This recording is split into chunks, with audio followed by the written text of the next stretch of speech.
Assalamualaikum warahmatullahi wabarakatuh. Nama saya Pandu. Saya akan menjawab soal ujian dari Pak Adi Mursalin. Nomor 1. Apa yang Anda ketahui tentang manajemen operasional? Manajemen operasional adalah upaya untuk mencapai tingkat efektivitas dan efisiensi yang maksimum dalam hal penggunaan sumber daya perusahaan. 2. Sebutkan ruang lingkup manajemen operasional. 1. Perencanaan sistem produksi. 2. Pengendalian produksi. 3. Sistem informasi produksi. 3. Sebutkan perbedaan antara barang dan jasa. Barang merupakan produk dengan wujud fisik yang menjadikannya bisa dilihat, dirasa, disentuh, dipegang, dan mendapat perlakuan fisik lainnya. Jasa adalah kegiatan yang memberi manfaat. Kegiatan ini ditawarkan suatu pihak ke pihak lain tanpa wujud dan tanpa menghasilkan kepemilikan. 4. Sebutkan dan jelaskan 3 fungsi aktivitas penting yang harus diperhatikan oleh sebuah perusahaan. 1. Desain. Sebelum merencanakan proses atau merancang produk, manajemen operasi harus bisa menganalisis pasar untuk menguji permintaan pasar. Jika itu memberikan hasil yang menjanjikan, barulah dimulai untuk menargetkan produk atau layanan untuk dikembangkan. 2. Manajemen atau organisasi. Jadi, jika Anda sudah memiliki fasilitas untuk produksi, desain produk Anda sudah siap. Begitu juga Anda juga sudah paham dengan cara produksi yang menyangkut dengan bahan dan sumber daya manusia, berapa biayanya, dengan alur kerja seperti apa. 3. Improvisasi. Selalu ada ruang untuk mengimprovisasi ketika masuk ke dalam proses yang sudah lama kita pakai. Kualitas dan kapasitas yang telah dicapai, atau sejauh tingkat persediaan dan sumber daya manusia yang bersangkutan. Hal ini termasuk juga dalam manajemen risiko. 5. Sebutkan 10 keputusan manajemen operasi yang sangat penting. Yang paling penting.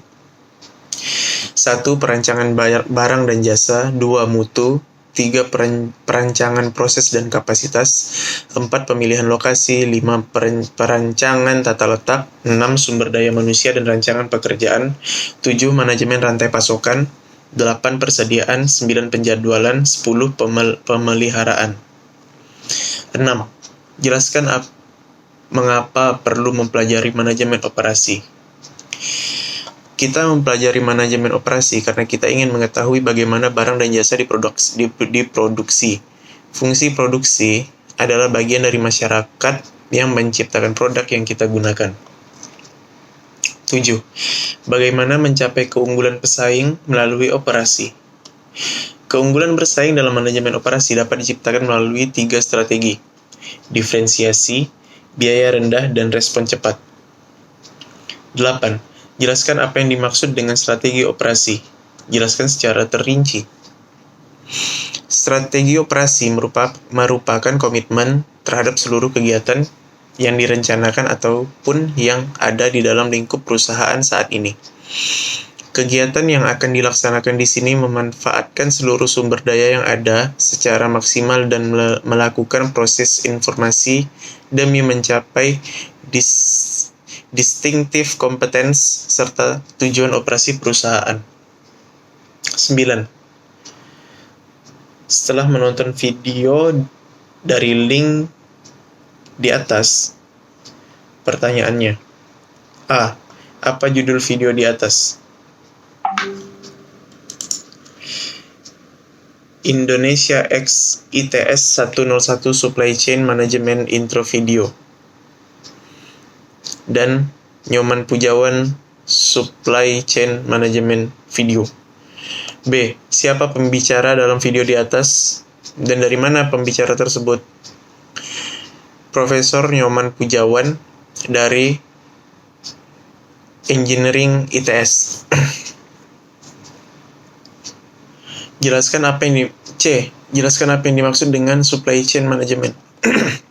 Supply chain management adalah disiplin yang mempelajari pengelolaan aliran barang dari hulu sampai ke hilir.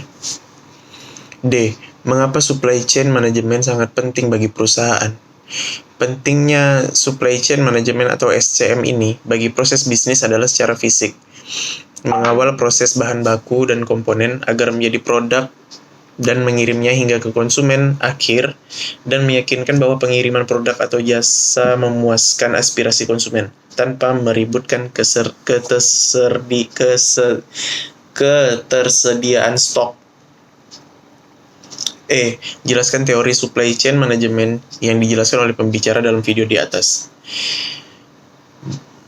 Supply chain management merupakan pengelolaan rantai siklus yang lengkap, mulai dari bahan mentah dari para supplier ke kegiatan operasional di perusahaan, berlanjut ke distribusi sampai kepada konsumen.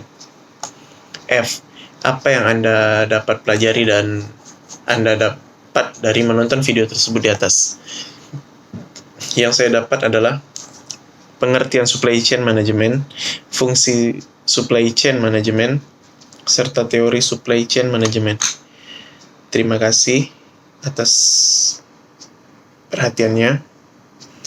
Kesalahan pengucapan atau kesalahan lainnya datang dari saya. Terima kasih untuk Pak Adi Mursalin. Assalamualaikum warahmatullahi wabarakatuh.